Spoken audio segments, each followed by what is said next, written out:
വെള്ളി നക്ഷത്രത്തിലേക്ക് എല്ലാവർക്കും സ്വാഗതം.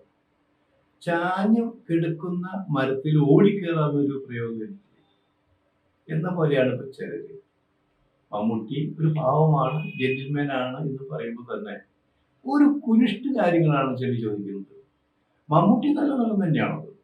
പക്ഷെ മമ്മൂട്ടിയുടെ അത്രയ്ക്ക് വരുമ്പോൾ മമ്മൂട്ടിയുടെ മകൻ ദുൽഖർ സൽമാൻ എന്നാണ് ചോദിക്കുന്നത്. ഞാൻ എന്തിനാണ് ഈ താരതമ്യം നിങ്ങൾ ചെയ്യുന്നത്? മോഹൻലാലിന്റെ ഒപ്പം വരുമ്പോൾ മോഹൻലാലിനേക്കാൾ മീതെയാണോ മോഹൻലാലിന്റെ മകൻ എന്ന് ചോദിച്ചാലോ?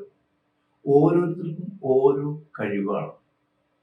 മമ്മൂട്ടിയുടെ കഴിവ് മമ്മൂട്ടിക്ക്, ദുൽഖർ സൽമാന്റെ കഴിവ് ദുൽഖർ സൽമാൻ. വ്യത്യാസങ്ങളുണ്ട്. ആദ്യകാലത്ത് സത്യനും പ്രേമനസൂര് മധുസാഗ് എന്നൊക്കെ പറയുമ്പോൾ അവരെ കമ്പയർ ചെയ്യുന്ന ആൾക്കാരുണ്ടോ? സത്യന്റെ സിംഹാസനം ഇപ്പോഴും ഒഴിഞ്ഞെടുക്കുന്നു, ഇപ്പോഴും പറഞ്ഞുകൊണ്ടിരിക്കുക. സത്യത്തിൽ അങ്ങനെ ഒരു സിംഹാസനം ഉണ്ടോ എന്ന് പലരും ഇപ്പൊ ചോദിക്കുന്നുണ്ട്. അന്ന് അവരും മിടുമിടുക്കന്മാരായ അഭിനേതാക്കൾ. ഇന്ന് അഭിനയ രംഗത്ത് പലതരം പരീക്ഷകൾ നടന്നുകൊണ്ടിരിക്കുകയാണ്. പുതിയ തലമുറ വേറെ ഈ പരീക്ഷ നടത്തുന്നു. അപ്പൊ ഒരു കമ്പാരിസൺ വേണ്ട. എന്നാലും നിങ്ങൾ ചോദിച്ചല്ലോ, മമ്മൂട്ടിയുടെ മകന് വേണ്ടി പ്രത്യേകിച്ച് എന്തെങ്കിലും ചെയ്തിട്ടുണ്ടോ എന്നാ ചോദിക്കുന്നത്. ഒരു അച്ഛൻ എന്ന നിലയിൽ മക്കൾക്ക് വേണ്ടതൊക്കെ അച്ഛനമ്മ ചെയ്തു കൊടുക്കും. അത് സ്വാഭാവികമല്ലേ? അവര് അധ്വാനം പാടുപെടുന്നില്ല, ജോലിയിടുന്നില്ല. രാവും പകലും ഈ വെളിച്ചത്തുമ്പോൾ ജോലി എന്താ?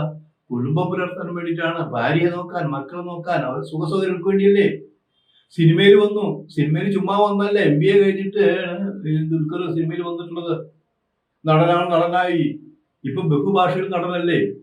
അപ്പൊ നിങ്ങൾ ഈ ചോദ്യം ചോദിക്കാമോ, മമ്മൂട്ടിയേക്കാൾ വലുതാണോ, മമ്മൂട്ടി വളർത്തിയോ എന്ന്? എന്റെ അറിവില് ദുൽഖറിന് വേണ്ടി മമ്മൂട്ടി പ്രത്യേകിച്ച് ഈ സിനിമാ രംഗത്ത് ഒന്നും ചെയ്തായിട്ട് എനിക്കറിയില്ല.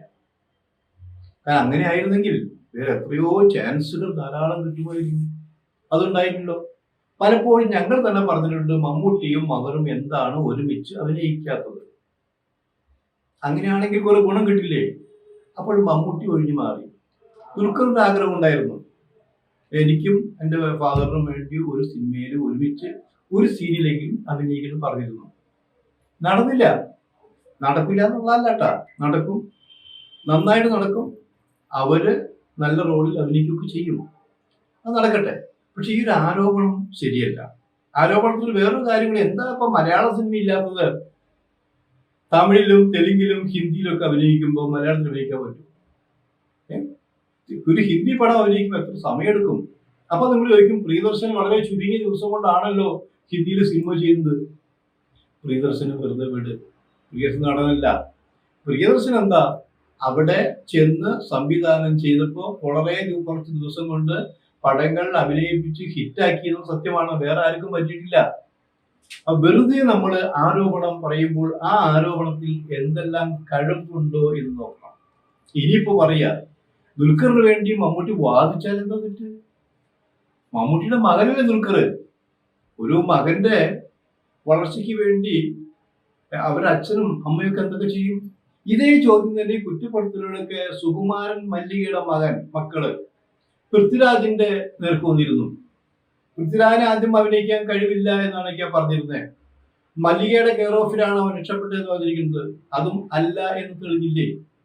കാരണം സ്റ്റഫ് കയ്യിലുണ്ടെങ്കിൽ, സാധനം കയ്യിലുണ്ടെങ്കിൽ ആരെയാണ് പേടിക്കേണ്ടത്?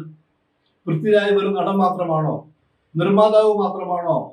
ഓരോ കലയും കച്ചവടവും ഇടകലർത്തിയ സംവിധായകനാണെന്ന് തെളിയിച്ചിട്ടില്ലേ? അത് ബഹുഭാഷകളിൽ. ഇപ്പൊ ദുൽഖർ എടുക്കുക. ദുൽഖർ വെറും നടൻ മാത്രമല്ല, ദുൽഖറിന് നല്ല ഒന്നൊന്നര സിനിമ നിർമ്മാണ കമ്പനിയുണ്ട്, വിതരണ കമ്പനിയുണ്ട്. അച്ഛനും മകനും തമ്മിൽ സിനിമ നിർമ്മാണം നടത്തുന്നുണ്ട് ഇല്ലേ? അപ്പൊ മാത്രമല്ല, ചെറിയ നല്ല സിനിമകളെ കൂടി ദുൽഖർ പ്രോത്സാഹിപ്പിക്കുന്നുണ്ട്. ഇങ്ങനെ പ്രോത്സാഹിപ്പിച്ചിട്ട് അവർ സിനിമയിൽ കുറെ മാറ്റങ്ങൾ വരുത്തിക്കൊണ്ടിരിക്കുന്നു. അതുകൊണ്ട് നിങ്ങൾ പറയുന്നത് പോലെ എൻ്റെ അറിവ് ശരിയാണെങ്കിൽ മമ്മൂട്ടി ദുൽഖറിന് വേണ്ടി സിനിമയിൽ മമ്മൂട്ടിയുടെ സ്വാധീനം ഇതുവരെ വിനിയോഗിച്ചിട്ടില്ല.